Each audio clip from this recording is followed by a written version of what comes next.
그냥 체육관 다니고 딱 시키는 것만 쳐낸다, 이렇게 한 3달 다니고 허위 광고네 뭐 이런 소리 하는 건 지능 박살난 소리예요. 안녕하세요. 여러분의 일상을 더 신나고 스마트하게 만들어주는 남성 라이프스타일 매거진 인볼동 코리아 에디터 스티브입니다. 나와 궁합이 잘 맞는 운동 추천 2편, 지난 1편의 헬스, 복싱, 러닝에 이어서 오늘은 테니스, 클라이밍, 주짓수의 운동 효과, 운동별 체육관 분위기, 문화, 사람들 이런 특징들에 대해서 한번 소개해 보겠습니다. 첫 번째로 이 테니스. 일단 테니스 하면 뭔가 고급스러운 이미지가 있죠. 뭐 예전에는 여유 있는 중년분들의 상징처럼 여겨졌던 스포츠인데 요즘은 젊은 분들, 특히 여성분들의 유입이 많아진 운동입니다. 저는 중학교 때 한 3년 정도 레슨을 받았고요. 뭐 이후로는 지인분들과 취미로 계속 쳤었는데 갈수록 이 치는 빈도가 줄어듭니다. 왜 그런지는 조금 이따 말씀드리도록 하고요. 일단 많은 분들이 테니스가 그냥 라켓으로 공만 대충 튕기면 되는 거 아니냐, 뭐 이렇게 쉽게 생각하시는 분들이 있는데 뭐 절대 그렇지 않습니다. 운동량이 어마어마해요. 이게 막상 처음 코트에서 공 받아보시면 밖에서 보는 것보다 훨씬 빠르게 느껴지고, 그래서 또 쉴 틈 없이 계속 뛰어야 하니까 그만큼 유산소 효과도 크고요. 이게 팔로만 치는 게 아니라 뭐 서브, 스트로크, 뭐 발리 이런 모든 동작에서 밸런스 유지, 또 뭐 전신 무게를 실는 게 중요해서 전반적인 무산소 운동 효과도 굉장히 큽니다. 또 아무래도 아직 여유가 좀 있으신 분들이 하다 보니까 이 성공에 대한 야망 있으신 분들, 이 회사 상사나 거래처 사장님이 테니스 치신다고 하면 이 딸랑딸랑하게 또 굉장히 좋습니다. 다른 소개해드린 운동들과 마찬가지로 이 테니스에 대한 선입견, 또 오해 이런 것들이 굉장히 많죠. 첫째로 아까 말씀드렸듯이 테니스 뭐 그까이 거 그냥 친구랑 배드민턴 치는 정도지 뭐 이렇게 쉽게 생각하시는 분들 계신데, 일단 배드민턴도 제대로 치면 그런 소리 절대로 못 하시는 부분이고요. 테니스는 또 배드민턴과는 달라요. 제가 장담하는데 테니스 한 번도 안 쳐보신 분들은 랠리 3번은커녕 라켓에 제대로 공 맞추는 것도 어려우실 겁니다. 맞춘다 한들 힘의 방향이나 스핀 줄 줄을 몰라가지고 코트 밖으로 테니스 공 날려버리고 욕만 오지게 드실 거예요. 이 실력 향상에 매우 더딘 운동이고, 그래서 하시려고 마음 드신다면 꽤 오랜 기간 레슨과 연습을 생각하셔야 될 것 같습니다. 둘째로 돈 많이 드는 거 아니냐, 뭐 여전히 이런 생각들 하시는데 뭐 어느 정도 맞긴 합니다. 이 레슨비를 보면 주 2회 각 20에서 30분씩 진행되는데 뭐 거의 뭐 싸면 15만 원 언저리, 비싸면 30만 원 넘어가는 경우도 있고요. 라켓 같은 경우 입문용은 10만 원대로도 가능하긴 한데, 또 테니스 줄, 이 거트도 종종 갈아야 하고, 옷에 신발에 코트 대여까지 하면 1년에 돈 2,300은 우습게 깨집니다. 이거 오죽하면 테니스 2-3년만 치면 차 한 대 값이라는 말까지 있습니다. 다만 공설 코트 같은 곳을 잘 이용하고 옷이나 신발, 뭐 장비 이런 거 욕심 안 부리면 뭐 어느 정도 타협할 수 있는 수준에서 할 수 있을 것 같네요. 돈이 조금 들어도 좋은 사람들과 좋은 곳에서 좋은 시간 보내고 싶으신 분들, 뭐 이런 분들에겐 투자 가치가 있지 않을까 합니다. 그리고 이 테니스 문화가 참 혼란합니다. 혼란해. 제가 갈수록 안 치게 되는 이유가 여기 있어요. 이게 처음에 말씀드렸듯이 기존의 터줏대감처럼 테니스 코트를 활용하던 우리 아버님, 어머님, 부장님, 회장님 이런 사람들 틈바구니에 젊은 층들이 혼입되다 보니까 기현상이 많이 발생하고 있어요. 규모가 큰 시설에 가면 그나마 좀 나은데, 동네에 자주 보이는 공설 코트나 학교에 딸린 테니스 코트 가보면 정말 젊은 분들은 적응하시기가 어려울 거라고 봅니다. 항상 이 조그마한 곳이 문제예요. 이런 곳은 대부분 자주 이용하는 분들이 이 코트를 관리한다는 명목으로 회원제 클럽을 운영합니다. 물론 회원이 아닌 사람들도 칠 수 있긴 한데 현실적으로 이게 쉽지가 않아요. 이런 회원 클럽 특징이 엄청 배타적이죠. 회원이 아닌 사람들이 오면 뭐 법으로 정해진 것도 아닌데 여기 회원 전용인데? 뭐 이렇게 반주인데 비슷하게 하면서 눈치를 엄청 줍니다. 그리고 이 회원으로 들어가도 과감이에요. 이 나이가 있거나 사회적 지위가 있으면 좀 그나마 나은데, 뭐 20대, 30대 이런 분들 들어가면 뭐 거의 이등병 다루듯이 합니다. 우리 신입이는 신입이니까 저 허드렛 일을 맡아줘. 이 신입이가 연습공 정리해야지. 이러면서 갑질 엄청 해야 되죠. 그런데 더 답답한 게 이런 분들 실력으로 눌러보겠다고 덤비시는 분들이 있는데 웬만한 실력으로 이기기 어렵습니다. 이 폼도 근본도 없는 폼이고 파워도 없는데 유독 시합에 이기는 데만큼은 특화되신 분들이 많아요. 뭔가 반칙이라고 하기에도 애매한 꼼수와 뭐 교과서에는 안 나오는 이단적인 스트로크, 그리고 이 전문 용어로 구찌 겐세이라고 하죠. 이 당구나 골프업계에서도 많이 쓰는 용어인데, 포인트 딸 때마다 알아들 수 없는 기압이나 뭐 상대방에 대한 그 애매한 비방으로 도무지 시합에 집중할 수가 없게 만듭니다. 물론 이런 분들이 코트 관리를 해주는 건 고마운 일이지만 그걸 감투로 생각하고 배타적으로 뭐 비회원들한테 갑질하고 이런 분위기는 확실히 개선될 필요가 있는 것 같습니다. 조금 비싸긴 하더라도 사설 테니스 시설에 가면 이런 거 확실히 적긴 적죠. 그런데 또 이런 데라고 문제가 없는 건 아닙니다. 남녀 불문하고 테니스보다 이 인스타용 사진 찍는데 혈안이 된 사람이 요새 부쩍 늘었어요. 시간제로 돈 내고 하는데 뭔 상관이냐, 뭐 이러실 수 있겠는데 막상 당해보시면 그런 말 안 나오실 겁니다. 이런 분들 특징이 일단 겁나게 시끄러워요. 뭐 공 한번 맞추면 막 환호성 지르고, 또 못 맞추면 못 맞춘다고 호들갑 떨고 주변에 엄청 민폐입니다. 테니스 시합 보면 조금만 시끄러도 심판이 관중들한테 플리즈라고 주의 주잖아요. 그런데 이런 비매너는 기본이고 운동보다 사진 찍고 멋부리는데 혈안이 되어 있으니까 실력이 늘 리가 있나. 공을 그지같이 쳐가지고 옆에 상대편 코트로 날려버려가지고 또 이게 뭐 시비 붙는 일도 또 허다합니다. 안 그래도 테니스 인구도 적은데 이런 진상들이 많다 보니까 여건이 그렇게 좋은 건 아니에요 사실. 코치들도 꼴랑 20분 해주면서 자세 교정이니 스트로크 기법이니 이런 거 대충대충 알려주고 뭐 그냥 네트 앞에서 공이나 대충대충 튕겨주면서 돈 벌어먹는 양스러운 코치들이 또 꽤 됩니다. 이런 코치들이 또 여자 회원들 오면 또 뭐 어떻게 한번 해보려고 뭐 거의 샤라포바 가르치듯이 열과 성을 다해 가르쳐줘요. 네, 그래서 종합적으로 볼 때 이 테니스는 오래 취미로 가져가실 생각이라면 나랑 잘 맞는 파트너 한 명은 꼭 동반할 것을 권장드립니다. 그러면 이제 앞서 말씀드린 장점들이 굉장히 많이 상쇄가 돼요. 그냥 둘이 혹은 넷이 깔끔하게 시간제 코트 빌려서 매너 있고 즐겁게 치면 또 이만한 운동이 없거든요. 이 부부 동반이나 커플 동반으로도 좋고 뭐 좋은 사람들과 좋은 곳에서 좋은 시간 보내고 싶으신 분들, 좀 품격 있으면서도 운동 효과는 확실한 그런 이제 운동을 찾으시는 분들에게 추천드립니다. 김자인 선수 열풍을 타고 한때 떡상하다가 지금은 조금은 잠잠해진 것 같은 클라이밍, 이 운동 정말 추천드립니다.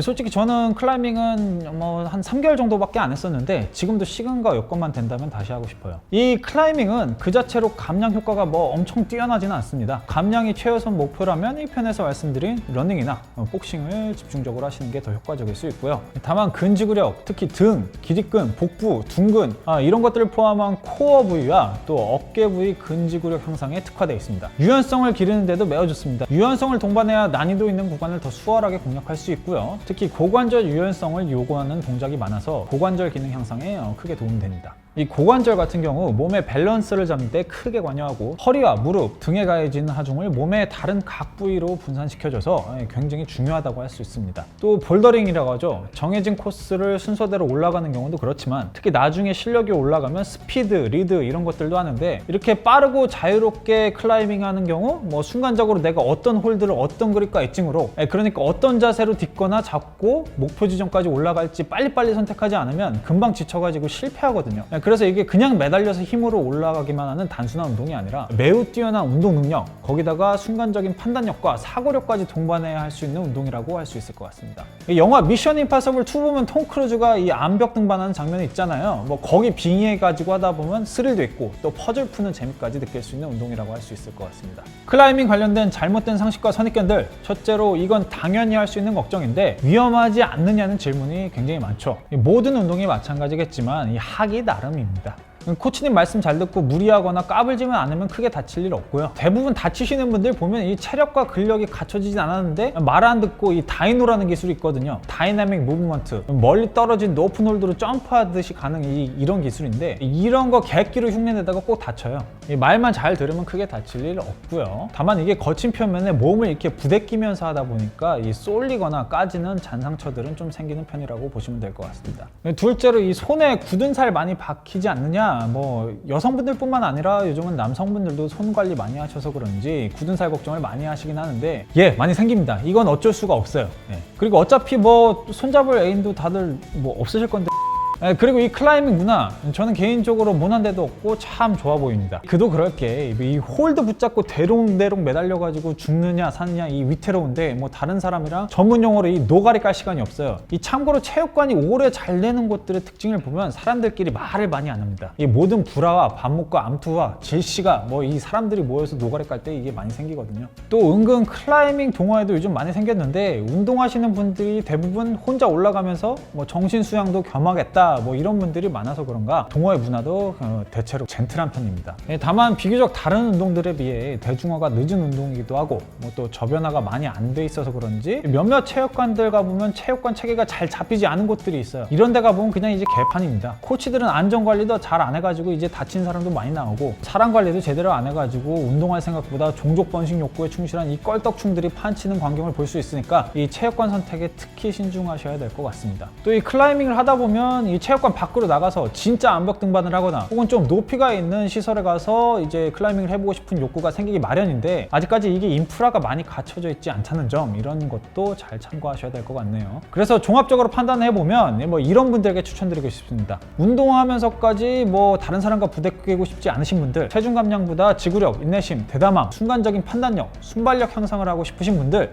이 베어 그릴스 같이 야생에서 생존력을 높이고 싶으신 분들, 또 운동과 스릴 그리고 퍼즐 푸는 재미까지 복합적으로 이게 즐기고 싶으신 분들께 추천을 드리고 싶습니다. 근성장 원하시는 분들에게는 그닥 추천드리지 않습니다. 이 급매스가 크다 보면 빨리 지치기도 하고 또 이게 중력 저항 특성이 큰 운동이다 보니까 당연히 무게가 많이 나가면 불리할 수밖에 없어요. 비용은 수요에 비해 공급이 많지 않아서 그런지 싼 편은 아니에요. 보통 자유이용권과 뭐 레슨 16회 정도 포함해서 2달 등록 비용이 35만 원 정도고 뭐 이것만 따지면 괜찮다고 생각하시는 분들 계실 수 있는데 뭐 장비값이 또 만만치가 않습니다. 체육관 가면 암벽화 포함해서 기초적인 장비는 대여해주긴 하는데 아무래도 자기 거 쓰는 게 마음이 편하죠. 로프, 하네스, 암벽화 장갑, 뭐 초크백, 카라비너 뭐 이런 것들 중급으로만 맞춰도 50만 원 훌쩍 넘어가고 뭐 교체 주기도 또 빠른 편이니까 이 점도 참고해 주시면 좋겠네요.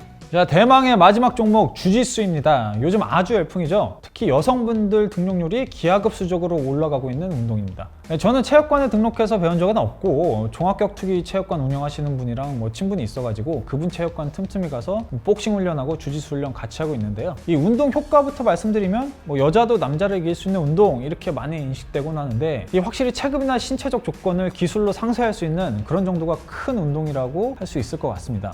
이건 조금 이따 좀 더 자세히 말씀드리도록 하겠고요. 뭐 다른 운동들과 마찬가지로 일단 두루두루 좋습니다. 대충 보면 누워서 그냥 뭐 뒹구는 것 같은데 순간적인 판단력과 민첩성을 발휘하거나 고도의 유연함으로 상대방을 뭐 스윕하거나 유리한 포지션을 점하거나 관절기를 가하기 위해서 쉴 새 없이 움직여야 해가지고 유산소 효과도 굉장히 크고 뭐 종합적인 운동 능력과 근신경 발달에도 큰 효과를 보실 수 있습니다. 다만 아무리 옷을 입고 해도 파트너의 땀이 튀고 침이 튀는 것을 이 피부로 나노 단위로 느낄 수 있는 운동이라 요즘 같은 시기에는 좀 꺼려하시는 분들이 있긴 하죠. 근데 이걸 노리고 가는 변태들도 있긴 해요. 이 주짓수에서 이 생식기 관절기가 아직 없는 걸로 아는데 이 변태 근절용으로 개발이 시급해 보입니다. 이 주짓수에 대한 오해와 선입견에 대해서도 역시 할 말이 많습니다. 첫째로 정말 덩치가 작은 사람이 뭐 근대 헬창을 이길 수 있느냐, 여자가 남자를 이길 수 있느냐 뭐 이런 질문이 많은데 이거는 정말 케바케입니다. 제가 어느 정도 체급이나 신체적 열세를 기술로 상쇄할 수 있는 운동이라고 했는데 그냥 액면가 그대로 이걸 받아들이시면 안 돼요. 운동선수들이 하나같이 하는 말 중에 역철기삼이라는 말이 있습니다. 힘의 중요성이 7이고 기술의 중요성이 3이라는 말인데 그만큼 힘이나 체급이 중요하다는 것이죠. 이 아이유님이 주짓수 배운다고 해가지고 서장훈님을 이길 수가 없는 거거든요. 또 이런 질문에 저변에는 실전을 가정하고 얘기하는 경우가 대부분인데 다시 한번 말씀드리지만 이 실전충들은 운동 상담 전에 이 정신 상담부터 받아보셔야 합니다. 이거 말씀드렸듯이 또 요즘 이게 정신과 가는 게 흠이 아니에요. 실전은 고사하고 실전에 가장 가깝다고 평가받는 종합격투기만 보더라도 모든 종목의 기술들을 종합격투기의 룰과 시합 특성에 맞춰서 적절하게 응용을 해야지 그냥 주짓수 잘해가지고 종합격투기 잘한다, 레슬링 잘해가지고 종합격투기 잘한다 뭐 이런 건 없습니다. 내가 복싱을 아무리 잘해도 주짓수를 아무리 잘해도 종합격투기를 아무리 잘해도 실전은 피하는 게 이기는 겁니다. 그리고 다이어트 효과, 요즘 광고 문구로 주짓수 체육관에서 뭐 이 다이어트 효과가 어떻다 저렇다 뭐 이렇게 말을 많이 하는데 이게 생각을 잘 하셔야 됩니다. 1시간에 1000칼로리 이상 소모된다고 하는데 다 기본적으로 맞는 말이긴 해요. 그런데 어쩌면 지금 드리는 말씀이 1, 2편 영상을 아우르는 결론일 수 있는데 그냥 이런 말만 듣고 아 주짓수 등록하면 살 빠지겠구나, 아 복싱 효과가 이렇고 저러니 뭐 이게 살이 많이 빠지겠구나, 인스타 누구누구 인플루언서 보니까 뭐 헬스 하는데 뭐 헬스 하면 나도 몸 예뻐지겠구나 이렇게 무지성으로 접근하면 안 됩니다. 보통 무슨 운동이 어떤 효과가 있다고 하는 건 정말 그 운동을 주어진 시간 내에 고도의 집중력으로 그것도 숙련자가 고강도로 했을 때의 효과지 이게 막 들어간 사람이 시키는 것만 한다고 해서 되는 게 아니에요. 모든 운동이 다 그렇지만 이 감량이든 체력이든 근량뿐만 아니라 유연성, 민첩성, 평형성, 거기다가 뭐 신경계통까지 발달이 골고루 돼야지 느는 거고 이것을 위해서는 스트렝스, 뭐 컨디셔닝 운동을 병행해 줘야 되고 어느 정도 식이요법도 병행해야 효과가 느는 거지 그냥 체육관 다니고 딱 시키는 것만 쳐낸다 이렇게 한 3달 다니고 허위 광고네 뭐 이런 소리 하는 건 뭐 대학교 학점 다 채우고 졸업했는데 왜 나는 대기업 취직 안 되느냐 뭐 이렇게 반문하는 것과 똑같이 지능 박살난 소리예요. 아무튼 말이 좀 길었는데 다시 주짓수로 돌아와서 이 주짓수 문화가 조금 애매합니다. 클라이밍과 마찬가지로 자리 잡기 시작한 지 얼마 되지 않았고 또 주짓수 전문 체육관 말고 뭐 킥복싱, 합기도, 특공무술 체육관 뭐 이런 데서 같이 가르쳐서 일단 등록부터 헷갈려 하시는 분들이 꽤 많아요. 이 승급 시스템도 단일 단체에서 엄밀한 규정을 통해서 하는 게 아니라 수련기관과 스승의 판단 하에서 이루어지는 게 기본이라 이런 부분을 걱정하시는 분들도 많습니다. 다만 비교적 단시간 내에 주짓수 인구가 많아지고 또 인기도 많아지면서 이 벨트 장사를 하거나 어설픈 실력으로 킥복싱을 하면서 주짓수도 가르칩니다 이런 식으로 끼어파리 했다가는 요즘은 금방 저격당해서 망해요. 대회 대회도 많은 편이고 요새 단체 차원에서의 뭐 체계를 갖추려는 노력도 뭐 커져가고 있어서 저는 전망이 좋다고 봅니다. 그래서 이 부분에 대해서 걱정하시는 분들이 계신다면 조금은 안심하셔도 되지 않을까 하고요.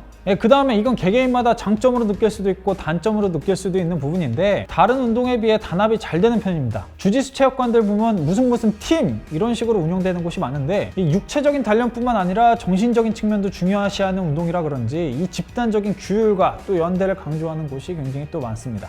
그래서 뭐 팀끼리 술자리도 많이 하고 등산도 가고 이런 곳이 꽤 있어요. 사람 냄새가 그립고 소속감 느끼고 싶으신 분들, 덩치 좋고 강한 형님들 틈바구니에서 든든함을 느끼고 싶으신 분들한테는 좋을 수 있을 것 같네요. 그리고 이게 은근 동매너, 격투계 전문 용어로 세게 충이라고 하는 강력 조절 못하는 회원들이 꽤 많습니다. 이 오히려 복싱이나 킥복싱보다 부상이 더 많은 운동이 주짓수인데요. 대부분 상대를 제압하는 기술이 관절 쪽으로 들어가고 여긴 또 보호 장비도 못 차다 보니까 한번 다치면 정말 크게 다치고 또 부상이 오래 가기도 합니다. 물론 체육관 지도자분들이 안전관리에 신경을 많이 쓰시는데 실수로 힘 조절 못하거나 아니면 원래 인성에 문제가 있어가지고 강력 조절 못하고 상대 관절을 뭐 쭈쭈바 꼭지 꺾듯이 이게 작살을 내버리는 인간들이 좀 종종 있습니다. 자, 그래서 정리를 한번 해보자면 이 최소한의 자기 방어술을 배우고 싶으신 분들, 사람의 체형과 체취를 이 피부의 나노 단위로 느끼고 싶으신 분들, 종합적인 운동 능력을 기르고 싶으신 분들, 격투기는 배우고 싶은데 때리고 맞는 투기 계열에는 거부감이 있으신 분들에게 추천드립니다. 비용은 한 달 등록 평균 뭐 14에서 16만 원 정도고요. 3개월, 6개월, 12개월 등 뭐 이게 한꺼번에 끊으시면 약간의 할인이 들어간다고 보시면 됩니다.